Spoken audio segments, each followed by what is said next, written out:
Welcome to the Juggling Mind and Money podcast with Steve Rowe and Jessica Schlupp-Taylor.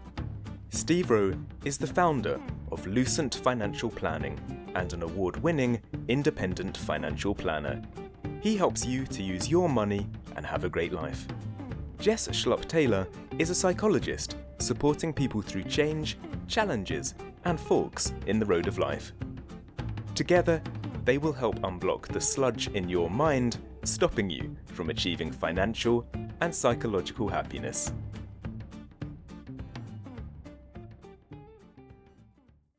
Hello and welcome to episode 26 of Juggling Mind and Money. I'm Steve, founder of Lucent Financial Planner and a chartered financial planner. And this is Jess, our resident psychologist who helps our clients obtain and maintain a healthy head. Jess, today we're going to be talking about gambling. So have you ever been tempted by a scratch card? I have had the odd scratch card, possibly less than 5 in my lifetime. You've done 5 scratch cards or had 5 winners? No, probably 5 scratch cards in my lifetime, I think. Scratch cards are possibly one of the most boring forms of gambling, don't you think? Well, it's clearly not that interesting to me because I don't really use them. I think it was when I was much younger and I worked in a pub and one of my clients would say, "Oh, I'm going to go and get a scratch card. Do you want me to get you one?" And I'd go, "Yeah, here's £2. Go and get me one." And then I might as well have chucked the £2 down the drain. Threw it away. Yeah. It's like Should have just given it to charity. Yeah, that would be nice. Well, you do give a portion of your scratch card expenses to charity. I don't know what it is. What is it? 10? I don't know. 10%, something like that. Anyway, scratch cards, it's all about the big reveal.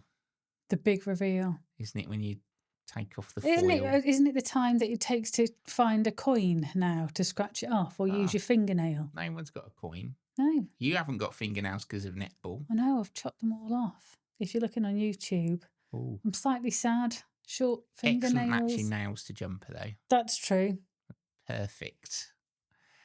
So gambling, that's what we're going to talk about today.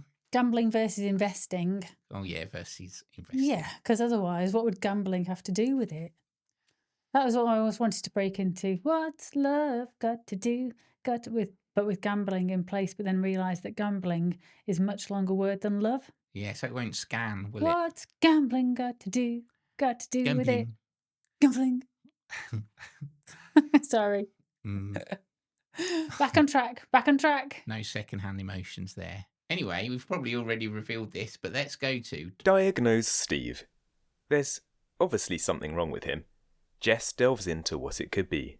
Jess! Steve! I'm invested in the stock market and I check it obsessively. 1, 2, 3 times a day, every day in, day out, and I worry about it in between. And the worst thing is, I even know that they only change the numbers once a day. So what's the point in checking it free? True story, ladies and gentlemen. Is it? Yeah, people do that. Anyway, I feel like I've lost at the casino some days. I've even shouted, "Come on, Red!" When obviously there is a company called Red. My footsie tracker. At your footsie tracker.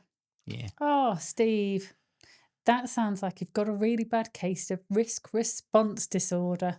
Oh, God. I just can't handle it. That's a psychological condition.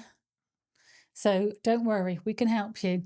It's where uncertainty triggers an strong emotional response. Oh, okay. So just let's wind back a second. I talked about a footsie tracker and you thought it was something to do with the psychology section, didn't you? You know what? Yes, it's actually absolutely. That is a very good joke that I missed. And so did every other listener or watcher on YouTube. God bless them. So we're going to talk about gambling against investing. Yeah. What is it? What's the difference? Why do our crazy little minds that work so well most of the time let us down a few times? I think I'd probably argue with that. I don't think our brains actually do work that well for us most of the time. Do you know what? Well, you did say in episode 24 that they did. Did I? Okay. Well, swings and roundabouts, No, roundabouts but and we swings. get up, we breathe. all Oh, this yeah, stuff. voluntarily. There's stuff All that we these do sort of things. unconsciously. The key is bringing things like investments and gambling to the conscious part. Anyway, I'm jumping ahead. Stop me, Steve. Let's get back on track. Whoa! Wind your Yeah. neck in, Jess. Slow your horses. But not your racehorse, Steve. We'll say that Ooh. later. Ooh. We'll say that I'm so later. excited. And that's possibly why we're doing this show now. It's amazing how everyday life can integrate into our podcast. Can swivel on a sixpence. So, Jessica, why do people gamble? What is gambling? Oh, I'm reading a book at the minute called Dopamine Addiction. It's not just about gambling, it's about modern day dopamine addiction and That's actually. looking on Facebook. Oh, anything from Facebook to sex to masturbation to eating chocolate and crisps and fast food and online shopping, instant gratification, watching the number of likes come in on your social media, all that sort of stuff. Yeah, dopamine addiction. It's a really interesting book. It's called Dopamine Addiction. I've forgotten who it's by, but if you're interested in that, look it up, go and buy it. It's actually a really good read. So obviously now I really want to get into jokes about masturbation and gambling. But, let's not do that. Let's not. That's No. not what this podcast is about. No. We already have a XXX rating. We don't need to go to over Do we? 18. We probably do. Yeah, no, we don't. Sadly not. That's the other podcast that we do after 2:00 in the morning. Why do people gamble? Was that a question you asked me? Yeah, why do people gamble? And I ignored it. Thrill seeking. It's thrilling. It's exciting. Dopamine release. Oh, that's why I said the book. Do you know Dopamine. the etymology of the word? Not probably that's the wrong word. Thrill, but what it originally meant. That is etymology. Is it? I don't know. Who knows? Right. But to thrill someone was in a duel with a sword. Was Is that to when get you them. poked them? Yeah, that's thrilling. Oh, Apparently. I've been thrilled. Isn't that amazing? Absolutely thrilling, darling. Posh people say the word thrilled a lot, don't they? I've noticed this. Because they obviously dueling. What was it? I'm watching Traitors at the minute. Flabbergasted. Oh, yeah. It's a good word. How have you flabbergasted? I think that's a posh word. I think that's what posh people would say. What?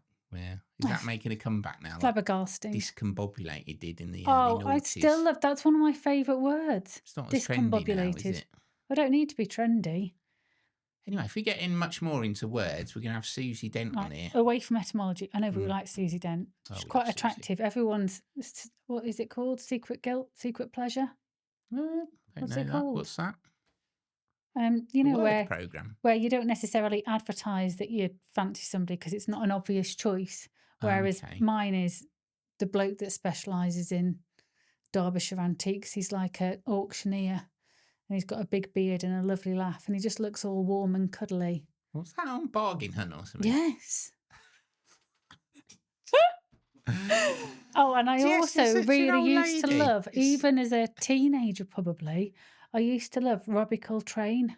Oh, well, he's brilliant in Cracker. Yeah, in Cracker. God rest his soul. That's like literally lusted after him. In fact, if you watch Cracker and he does a is it soliloquy or a monologue about gambling and why people do it, it's amazing. You've brought us 360 back to the point. So we've got thrill seeking, where we don't want to get poked with a, oh my God, what's the fencing stick called? Lance? Sword? I don't know. No. God, no one knows. Mum's got one at home.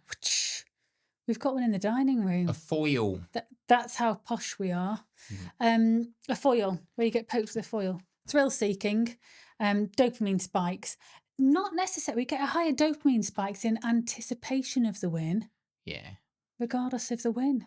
So it's the thrill before. It's kind of like the journey, not the destination, isn't it? Don't you think? That's why don't online shop. Well, you can online shop, but fill your basket and close the app down. You love that, don't you? You get the thrill, but without the pain.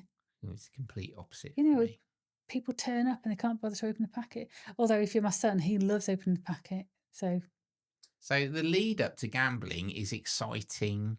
If you're doing it as a group, like with friends, if you're at horses or something, you get to talk about it, have an argument, but a nice argument about which discussion, might a be best. debate. A debate, yeah. And you get to go, when you win and they don't, and vice versa. And cry into your gin and tonic. Which is all good, friendly or your fun, isn't pint of ale. Yeah. it? How about, Jess, the illusion of control? Is it Well, because people trying to control things? I think people like to believe, you just need to go down to the pub and listen to the conversations around the bets they've put on the pools or the football. There definitely is a strong illusion of control where they like to think that they can beat the system or beat the odds and get one over on people. Or a lot of people have these superstitious ideas that give them control, be it lucky socks, be it like the rituals. Oh, if I listen to this sock, if I wear these pants, if I... Your lucky pants. Yeah, the hat, whatever it is that always gives them the luck and will give them that sense of control that they have. Stevie Wonder was big on that, wasn't he? Was he? He was very superstitious. What is that noise? Because isn't that was me laughing, but trying to contain it. Mm. But that is because he sounds superstitious, isn't just checking in. Okay, good. Last one. Do you want the last one? Yeah, go on. It probably isn't the last one. What else? There's also the escapism of it. You know, we have this world where we log into work and we go through the day and we do the chores and you put your washing on and you feed yourself and you go to sleep and you wake up and Repeat. Yeah, repeat. Eat, sleep, repeat. But gambling, in a way, can give you a sense of escapism. For that brief moment, you are completely enwrapped into what's going to happen, the excitement of it, the thrill of it, and it's all you can think about. Like when you win, you're the cleverest person in the room. Everyone looks at you admiringly. Yeah, and even waiting for the win, your brain's thinking about all the possibilities that you could do with either the money or the spending or the different variations of how you're going to win, how you're going to get that payoff, how you're going to spend your money. And you just think when the National Lottery came, how many hours were spent of people discussing of what you would do if you won the lottery. You know, what a great question. What would you do? I'd give it to you to invest for me, Steve.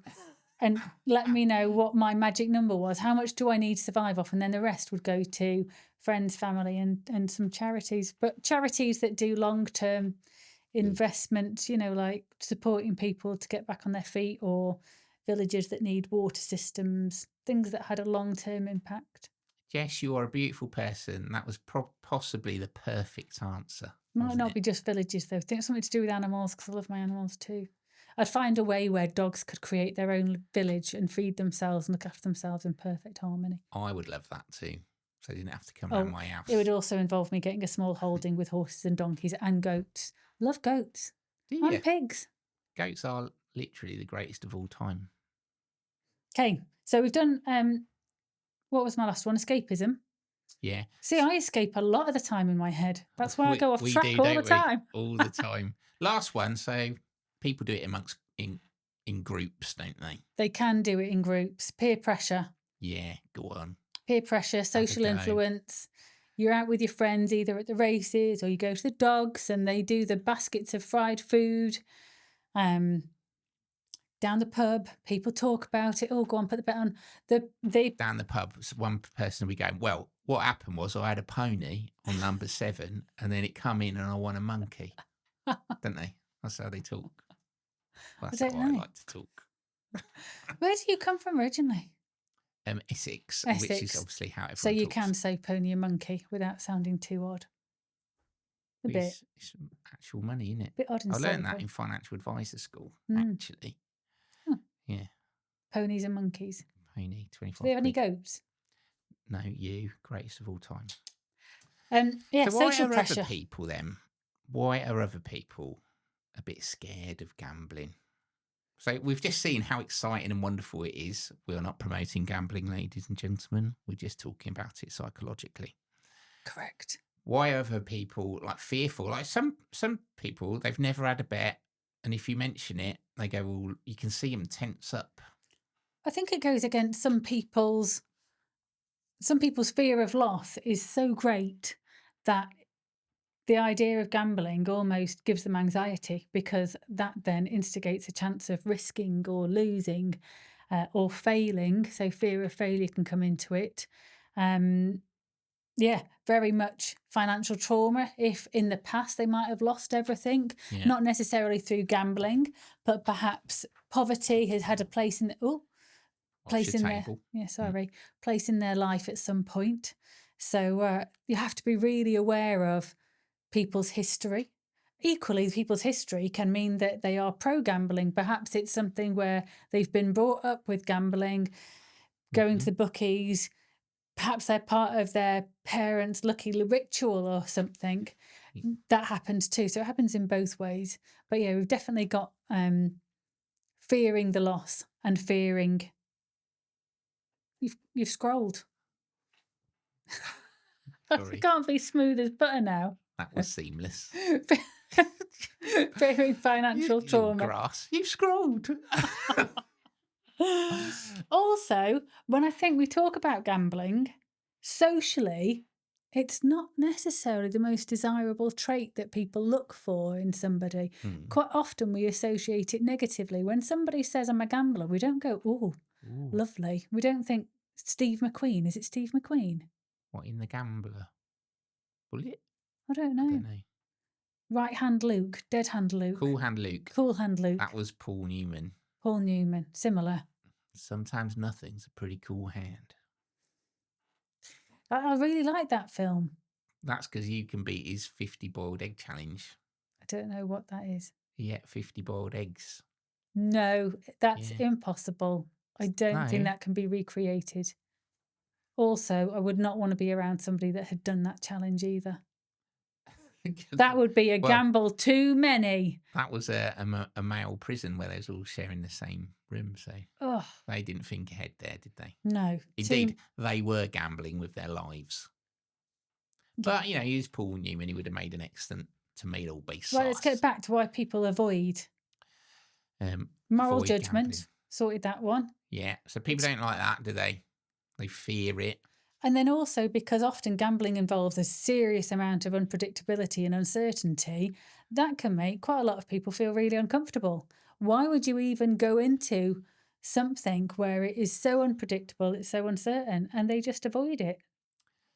So, Jess, makes sense to me. I'm going to put my cards on the table, because obviously going to try and get as many gambling cliches in this as possible. Okay. I'm going to put my cards on the table, show you my hand. And when my race is run, perhaps I'll end. Shall I stop that now? Is it annoying? No, I quite like it. Okay, so I like a bet.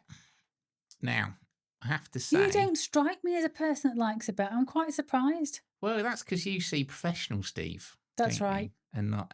You are very responsible in work. Yeah, sit there looking at numbers, thinking about probabilities. Long-termism. How we can shave a bit off costs. How we can save tax, what's most likely to happen, but could still happen badly, but what's the best possible outcome? What's the normal outcome? All my thoughts are in a fan chart of possibilities. So when I get out of work, I don't really want to do that because it's a bit... Well, look, you have a bit of escapism. Bit oppressive, so I don't bet a lot, but I do own a share of a horse, which won on Friday at Cheltenham. Which an actual racing horse. Well, not even. What colour is it? Brown. Bay. Bay, whatever. Yeah. Chestnut, I don't know. I think it's bay. Did it have a black mane? I'm a man, it's brown. Okay. I only know 5 colours. Chestnut. Could be chestnut. Anyway, back to your horse, because it was very cool. You just showed me the race and it was excellent. Yeah, and it won when it shouldn't have, but it won. Anyway, I was very happy. I've been happy for 4 days now. Brilliant. This is like a record streak. It's not just that it won, but it won with, how old was the jockey? Oh, he's only 17. A 17-year-old jockey. Bless him. And it was his first winner at Cheltenham. It was our first winner at Cheltenham. Everyone was very happy. And we were the only ones jumping up and down. And you got to meet the sexy Hannah Waddingham. Hannah Waddingham gave us our trophy. I mean, she is just wonderful. Love her. She's great, actually. She's a nice person. Yeah. You know, like off camera too. Yeah. Right. She comes across as a fantastic person and has got a great set of lungs and can really sing. Has she? I didn't know that. Yes. Well, she I didn't think her sing mum's for a us. famous opera singer. No way. But she can sing, but probably that would have, I don't know, well, the horses probably would have liked it. Not necessarily appropriate for their races. Depends what their hearing sort of range is. And what's your horse called if we want to keep an eye on it in the future? De temps en temps. So that means from time to time en français. Mm. You know. Where's it racing cultured. next? Are you going to drop it? No idea. Oh. We only find out a few days before. Anyway, so that's very exciting. It won and you gamble. And obviously it's a terrible way of investing your money. Unless you're doing it for fun. Yeah.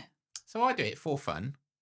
Get to hang around with my brother and my family. It's less of an investment, isn't it? It's more of a way to spend your money. It's an entertainment.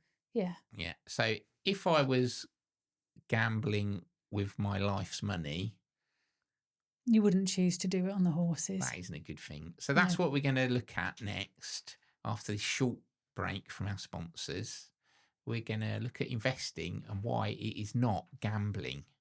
Oh, let's define the two. And now a message from our sponsors. Jess, Steve, there are no sponsors. This is embarrassing. Hello everyone, welcome back. We've been talking about gambling, why people do it, why they like it, why they don't like it. Now we're going to talk about investing and why it is not gambling. So in my little mind, big head but little mind, right, I think that gambling is where you could lose all your money. Well, it's a possibility. You can only gamble what you gamble, though. What you can afford to lose, do you mean there? No, as in your gamble is if you only gamble little bits like what you can afford to lose or... Like £1 or something. Yeah, then obviously you're not going to lose all your money. However, I say that, which is why a lot of the gambling companies do these penny slots and they do these penny things because actually that's what gets you hooked and gets your brain hooked on the dopamine. And so then you go up and up and up. So you think that you're not gambling all your money, but before you know it, you've actually gambled quite a lot. That's sneaky, isn't it? It is sneaky. I don't like that form of gambling, I have to say. No. We're just pressing buttons that shine. I mean, I've got my podcast thing for that. Well, it's all based on psychology to get people to bet more. It's where psychology becomes the dark side. You know, yeah, I'm not a fan of that. No, nor me. But hanging around in the outside, looking at animals race, that's probably what I like more. Fair enough. So I think gambling is where you could lose everything within a set time period. That's sort of my little definition, which is purely made up by me. Yeah, I don't think that sounds like a very good example. In my mind, this is what I'm thinking. So say you've got a horse race, right? You pick a horse. You have nothing to do with that horse generally, right? You don't know everything about it. And at the end of the race, it's over. Yes. Right? And you've either won or you've lost. Yeah, well, you don't have an asset. You don't actually own anything. You have... No. There's nothing tangible there. No. It's just an outcome that you're placing your wager on. Similarly, like the lottery's the same. You pick your numbers, they don't come up. Yeah. Or they do. And your life's changed forever. Whereas investing, I think if you're buying something and there's no set period that you have to hold it for. Yep. The only way that's going to end is if you've bought one company, is if that goes bust. Yeah. And then you have lost everything. Well, that's why there's a way of investing that moves further and further away from gambling and much more towards investing. Well, that's why we think you should buy every company you can possibly get your hands on. Well, it's not just you that thinks that. It is facts and stats show that diversification and long-term is the way to go. They do. Stats and facts, baby. Stats and facts. That's what we're all about, stats and facts. So there is no set time, and not every company in the world can go bust, can it? Because that means life is very different. Yeah, highly unlikely. And if it did, your money isn't worth anything anyway, I would whether you've invested argue. it or not. Yeah, well, there's no banks, is there? Because No. every company's gone bust. Even if your money is underneath your bed, if all the companies went bust, your money would be worth zero anyway. Yeah, because there's no shops because they're companies. Yeah. Like, who's going to take it?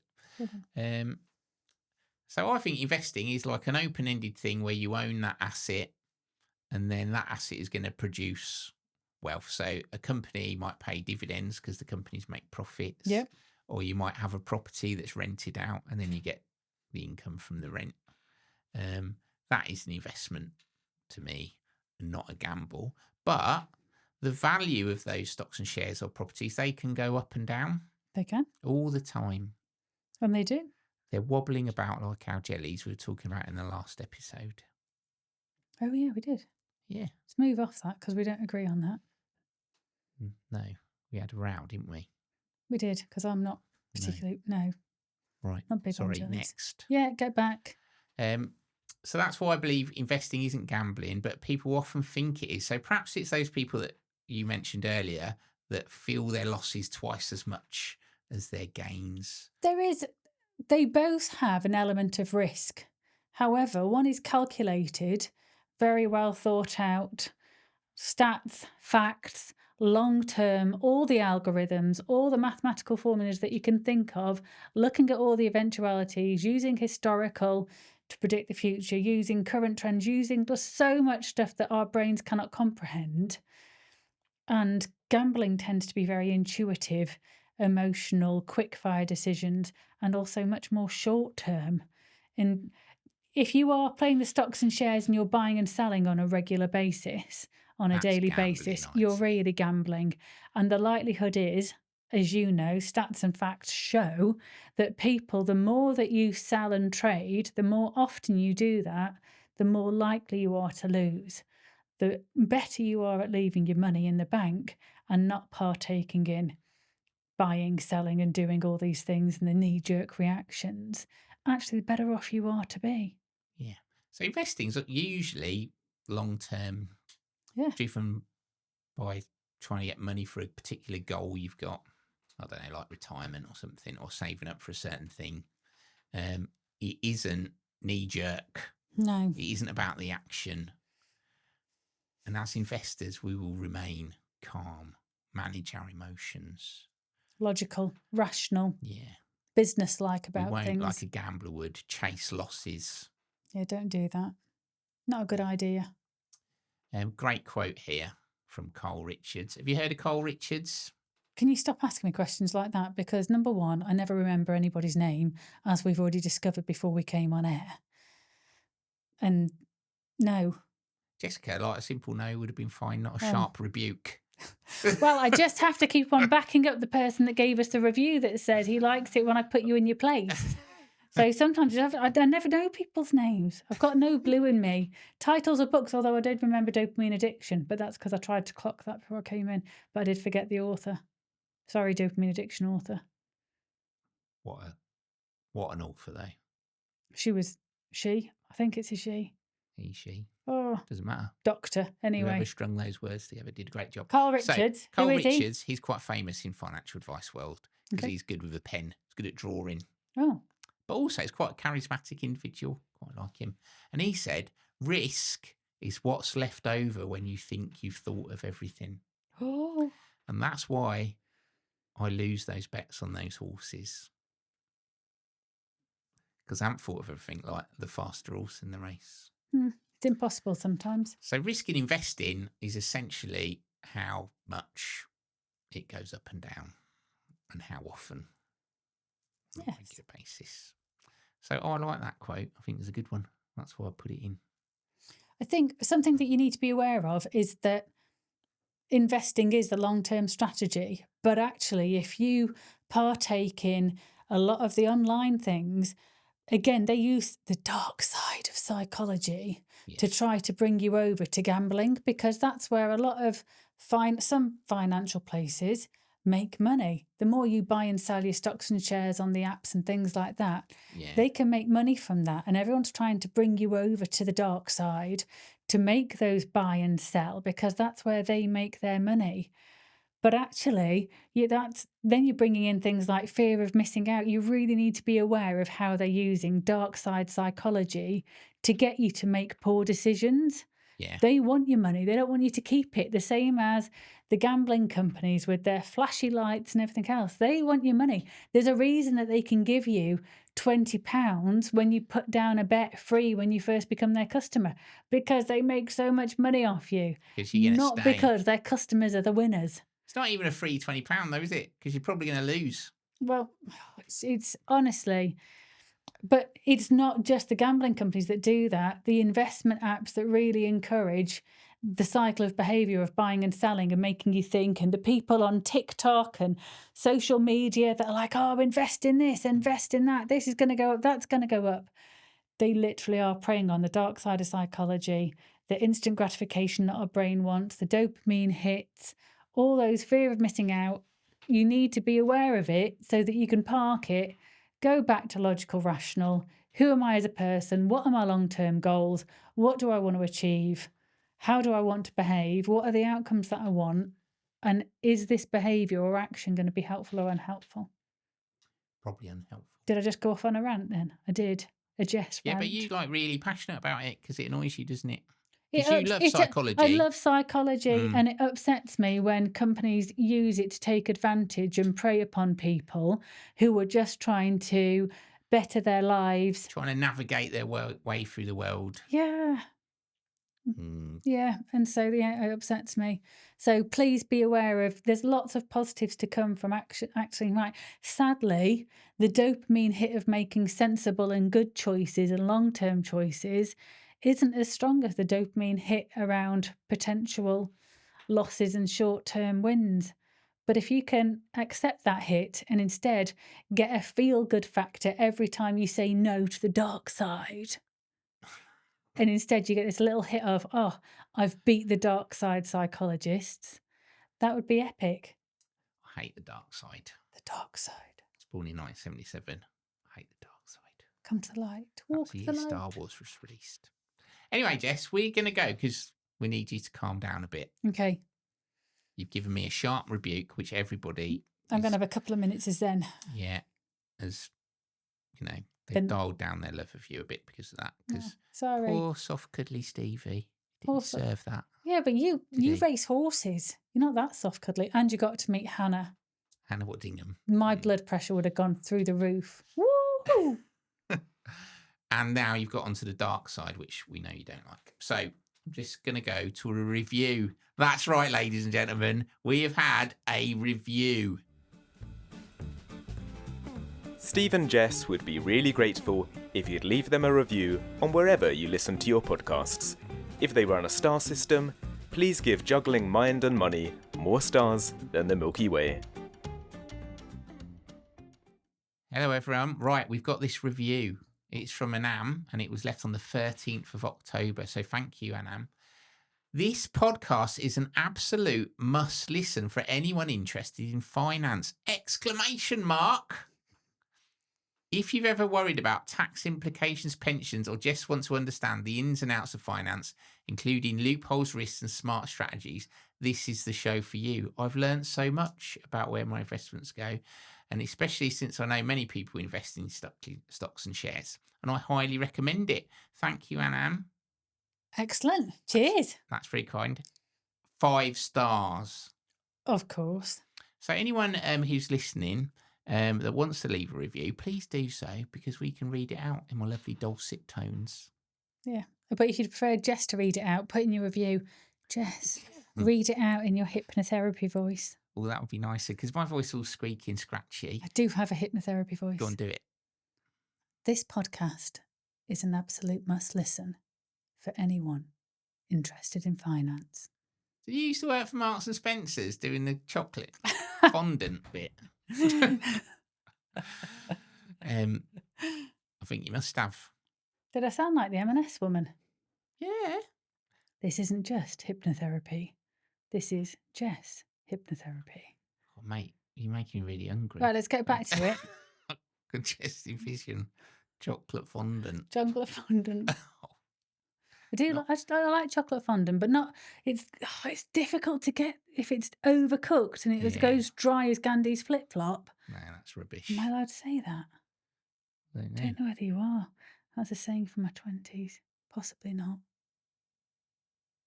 Anyway, or whether it's like super runny and you need half a ton of ice cream to wash it down with.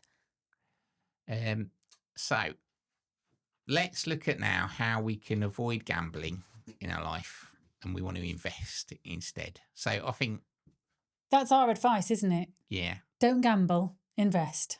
don't make impulsive decisions. Don't chase the short-term wins. No.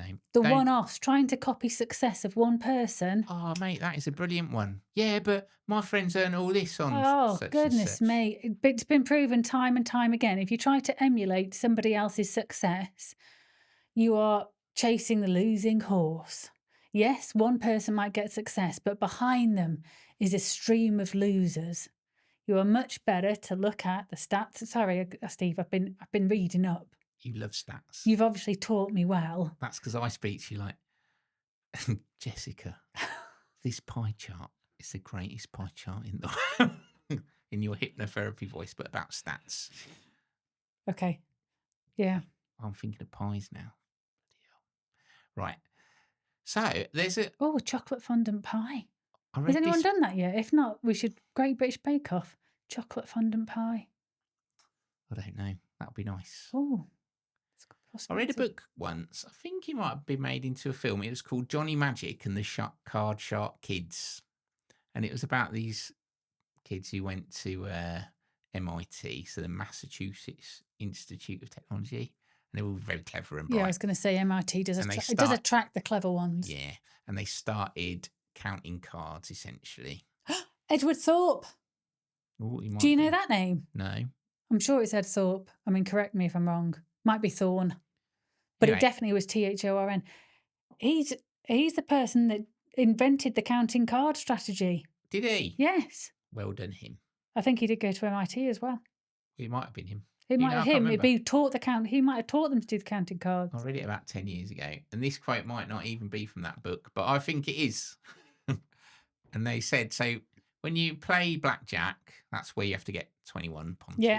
whatever you call it. I think it's the only gambling that actually works on past cards that have been played that you can put it down past cards. So there's a perfect way to play blackjack, Mhm. right? And if you have a certain card, there's the probabilities of what you should do next, unless you've managed to card count. And so if you're on 19, say, you should stick. Yeah. But if you get another card, right, it's likely it's going to be more than a 2. Yes. That's why you shouldn't have one, really, because you're probably going to go bust. I don't think I needed someone from MIT to tell me that, but Yeah, carry on. But if you got a 2 and you got 21 Yeah. and you won loads of money because you're still a moron. Because just because you got lucky, Yeah, just because it's does still it- a bad decision. it's still a bad decision. And if you continue doing that, you will lose it, Yes. right? So just because someone's got lucky or you've got lucky on something, Yeah. you They may... got lucky on a bad decision. Yeah, so you're still a moron. So don't emulate bad decisions. Yeah, and if you keep doing that, because the probabilities are against you, Yeah. because luck's only with you so long, Yeah. it's probably not going to work out good. No, you're much better at looking at what has helped 200 million people to be successful than one person. Exactly. Stats, facts, rational logic. Stacks from Take the facts. emotion out of it. It's exciting, but you can't have your life on a flip of a card or a coin. Investing requires being zen, not And also, I knee-jerk. would say, like, investing in companies, Does make it sound a bit boring. it does sound a bit boring, but most people, have a job. Like, why are you giving up 30 years of your life for a company if they don't make profits? Yeah. Right, they kind of must do, right? Because most people we know in life have had a job unless they're born into wealth on Made in Chelsea or something. So that's where we're coming from. I think it's a great argument. What do you think, Jess? I think that's a good argument. Let's invest, not gamble. Find other things to get your thrill seekers out of. Now, Jess. Hold on, have you done the fixes? Was that what we just Well, did? we can do the fixes now if you want. I think I want to do the fixes before we move on to the exciting bit. It's a psychology. This is one of the best psychologies for a while. It is a good psychology. In I've fact, seen let's it. do the fixes now to build up the excitement for psychology that's Okay. about to come. You're doing the money fixes. Oh, I'm doing. Do you want me to do them? Well, I've got the psychological fixes. You do the money fixes. So the what first do we do fixes- with money to fix it? Well, to stop you thinking about gambling to Yeah. try and get a lot of money quickly, which most likely won't work. Yeah, highly likely. Highly won't work. likely, but you might be that moron that wins anyway, Yeah. right? It's just very unlikely. You know, we've got to set our goal. What is it? What do we want money for? When do we need it for? And it needs to be a realistic amount of time. Yeah. Right? Got to give ourselves a chance for it to be able to be done. And if you don't leave a realistic amount of time, it almost certainly won't happen. Yeah, why are we investing? We're not investing for that emotional woohoo adrenaline reaction, are we? No. We're investing for a goal, a long-term goal. And that can be to have enough money to get those kicks elsewhere, like bungee jumping or just living a great life, seeing Yeah. your friends more often. Something for an really instant bet. important that gives us long-term return on money, including woohoo moments, rather than you don't want to trade that in for a couple of little woohoo moments. There is a saying coined by someone called Mitch Anthony, I believe. We focus on return on investment. Mm-hmm. Well, really, should be looking at the return on life. Return on life. The roll, not the ROI. Well, this just doesn't have to be investment. Doesn't just have to be financial, does it? If you do it right, there's so much more that comes from it. Mate, a satisfying life, very little of it is down to money. So rich, so fulfilled. So you need a great financial plan, Obviously. right? Oh, that was good. Plan it out, set out your time, what's most likely to happen. What are you going to do if what's most likely doesn't happen? Yeah. Right? What are you going to do if what's most likely happens and more? Oh, You know, that's a bit exciting for me. Let's be glass half full and glass half empty, but recognise that ultimately half is good enough. Okay, and let's avoid speculation. We want to invest. We don't want to speculate. Yeah. Right? I don't want to think something's going to happen and hope it does, and that's the only way my life's going to work out. I want to be pretty sure that it's going to work out whatever happens. Yeah. So that's what we would do. Jessica, tell us about the fixes that are more psychological. Give us the tools to counter the bad psychology used on us by companies. Yeah, to counter the dark side. You need to have a bit of self-awareness. You need to understand your risk profile. Are you a thrill seeker? Why are you doing something? Why are you making a decision or doing a certain behaviour? And is it going to help your long-term goals? So am I a thrill seeker? And if I am, actually, can I put my finances in a separate category where I can park it? They're not going to make part of my thrill-seeking personality. They can be the safe, secure bit that I don't need to touch, and the other parts of my life can be for thrill-seeking.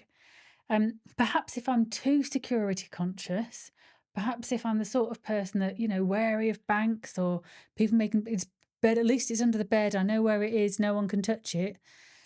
Again, you might need to have a look at that and park those anxieties and fears and just become someone that realises that actually investing is based on logic, rationale, all the good stuff, the stats and the facts. Your money is safer in a bank, with the financial planners, with the right charts and pie charts and all the stuff that Steve or whichever financial planner shows you, to then put those worries aside. I think also people need to be aware that investing isn't for instant gratification. We're not looking to get adrenaline out of this. We're looking at long-term goals. And it is just about, if you do want those woohoo, wet your pant moments, we do not want them to come from your lifetime investments. Lifetime investments, keep them safe, keep it rational. The compound strategy is always going to beat them. And then also, if you are somebody that does like to gamble, possibly a bit too much, seek support, get some help. It's amazing how quickly it can turn into quite a strong addiction, and there are some people where it's more desirable in them than others, and more likely that they are to turn into gamblers than others. Again, ADHD, you're more likely to chase the Oh, is that dopamine hit. true? But also sometimes if you are going through a period of stress in your life where it actually feels like it's getting on top of you or you want a way out, that can also lead you to think that gambling or something like that might give you the key, the answer. Yeah. So just be aware of that and make sure that actually if you are thinking, actually, there's this behaviour being helpful or unhelpful, if it's unhelpful and yet you feel compelled to do it anyway, that would be a really good time to go and get help or go and see somebody about it. Great words there, Jess. When the fun stops, stop. Yeah. Sometimes it's what It's an is advert, fun? isn't it? Yeah, I know. Mm. Oh, Well, I thought that was a really good ending. sorry. It sort of is, but I would argue that none of it's fun. It's just the dark side making you think it's fun. Right, now, the fun bit. Now the fun bit. We're going to psychology. Du, du, du. And now for Sockology, where Jess and Steve review types of sock and how your socks affect your mood. Okay, so welcome back to psychology. You need to be a YouTube watcher, really, to... You need to look at this because this is an American chap. He's a professor in finance. He teaches people. He's actually a world leader. Love that. He's a great guy, actually. I took him to the pub in London last month. I'm very Ruined his jealous. trip, apparently. Ruined his trip. Well, because he was here 6 days and he was in bed for 3 days after going out Oh, with me and my friend Ian, which was sad. Hmm. But I'm sure he had a good time anyway. He Yeah. certainly had a good time that night. that night. Okay.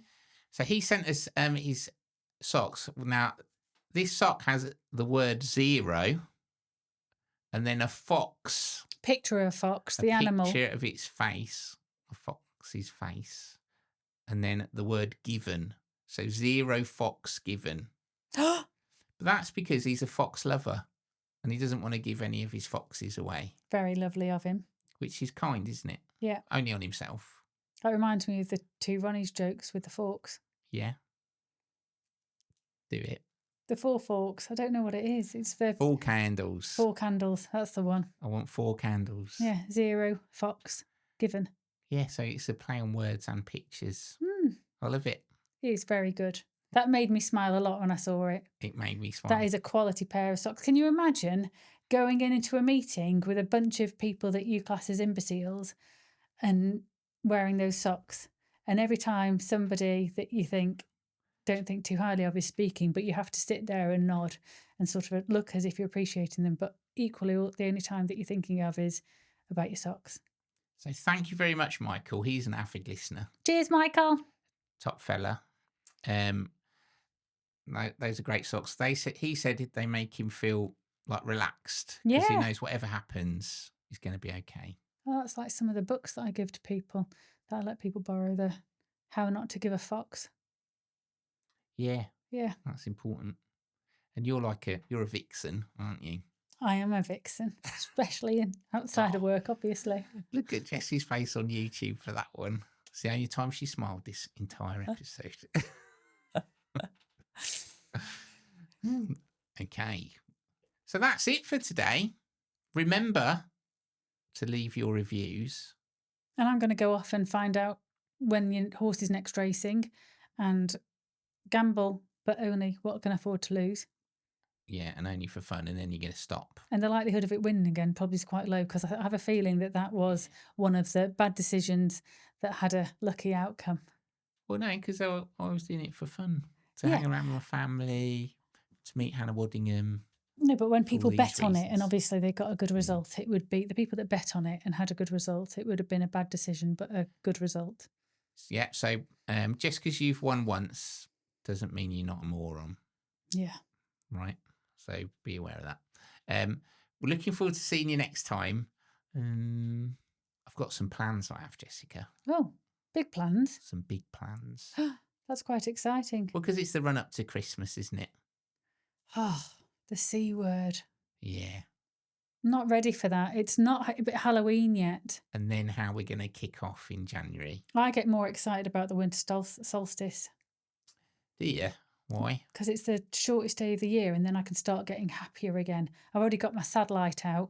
I had Mate. breakfast with my satellite this morning. Did you? That made me happy. Hmm. Yeah. So the winter solstice, that is a happy day for me because then days are getting longer. Yay! When is it? 21st? 21st. 21st December. Yeah, and then we'll be coming up to our first year anniversary. Of podcasting. Yeah. Yay! That'd be great. So thanks very much, everyone. Say goodbye, Jess. Bye. Oh, that was beautiful. Say it in your hypno voice. Bye. See you next time, everyone. Bye. Bye.